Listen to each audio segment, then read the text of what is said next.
This is MTG Burgeoning, and in this video we are going to update and upgrade our Child of Alara EDH deck.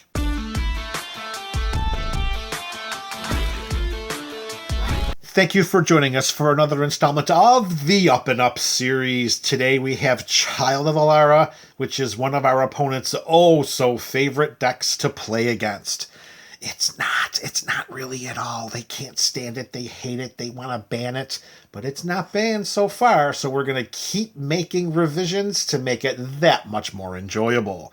But before doing so, let me take a moment to mention that in the description of this video, you'll find links to this build's deck tech, the up-to-the-moment deck list, as well as this build's video primer series. We just have a handful of cards going in, which means a handful of cards have to come out, and we're going to kick things off with another way for our opponents to hate Child of Alara, and that is with Eviscerator's Insight. This is an instant for 1 and a black mana, and as an additional cost to cast this spell, guess what? We sacrifice an artifact or a creature. Of course, if that creature happens to be our commander, that means that we destroy all non-land permanents. Oh, baby. And when we do, and then when we pay the additional cost of sacrificing our commander, we draw 2 cards. Pretty good. But we also can flash this back from our graveyard for a 4 generic and a black mana. So we're getting 2 uses out of this spell, drawing a total of 4 cards, sacrificing Child of Alara twice, and making 0 new friends at the EDH table. With Eviscerator's Insight going into the 99, and each of our opponents needing 99 Kleenexes to dry their tears, the card that it's going to replace is Crop Rotation. Now, this was an instant for 1 green mana that, as an additional cost to cast a spell, we would sacrifice a land. We would search our library for a land card and put it onto the battlefield and then shuffle our library. In the early beginnings of this deck, when we were building this deck and constructing it with the limited number of lands that we have added so many more since that time, this was included as a way in which to make sure that we would get a specific land if we needed it. Because at that time, we were relying on just a handful of lands to help us win to help us win the game, outside of having Child of Alara on our side of the battlefield. Well, times are changing, and now those lands are a lot more than just a few.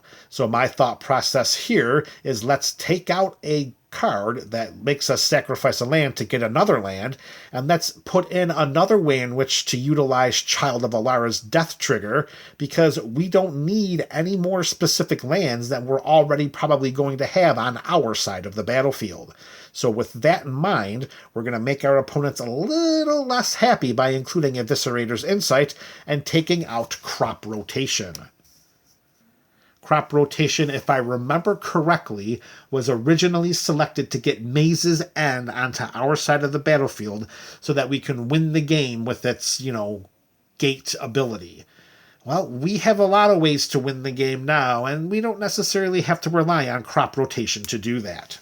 All right, next card going in, our second card of this video, that's going to be Sage of the Maze. A creature? We're adding a creature into a deck that Child of Alara is just going to kill? Yes, but hear me out first. Here we have a 1/3 for 2 and a green mana. It's an elf wizard. We can tap to add 2 mana in any combination of colors. That's not too bad. Remember, our commander is 5 colors.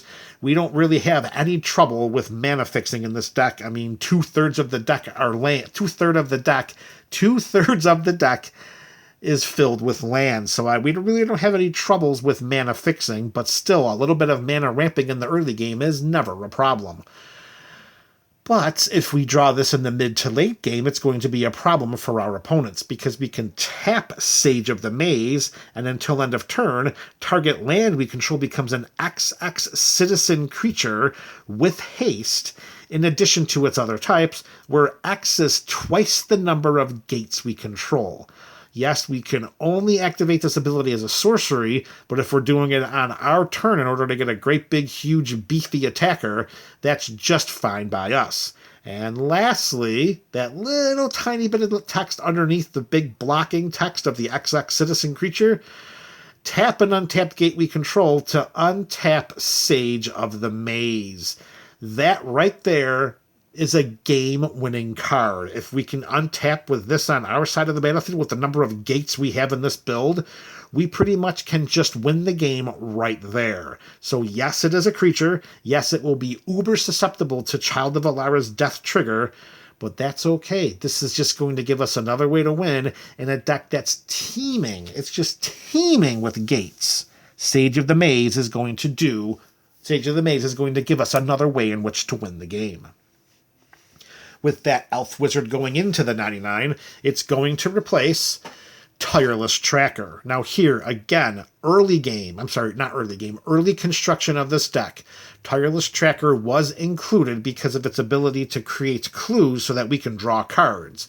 Because there was always the fear of running out of cards in our hand and not being able to stay ahead of our opponents from a tempo perspective because we play a land every turn, have ways in which to get more lands into play. Those clues were going to be utilized to draw us more cards. Well, guess what, folks? They end up getting destroyed with Child of Alara. We knew that was going to happen, but we didn't think it was going to happen with quite the frequency that it seems to do. So we're going to replace one green creature with a mana value of 2 and a green with another green creature with a mana value of 2 and a green, except the new edition, Sage of the Maze, is much more proactive than the reactive Tireless Tracker. We're not worried so much about card advantage with Tireless Tracker as we are with winning the game with Sage of the Maze. Tireless Tracker did not provide enough of a reason to keep it in the deck outside of those her clue token producing ability, and keeping those clues around with Child of Alara was a difficult task, to say the least.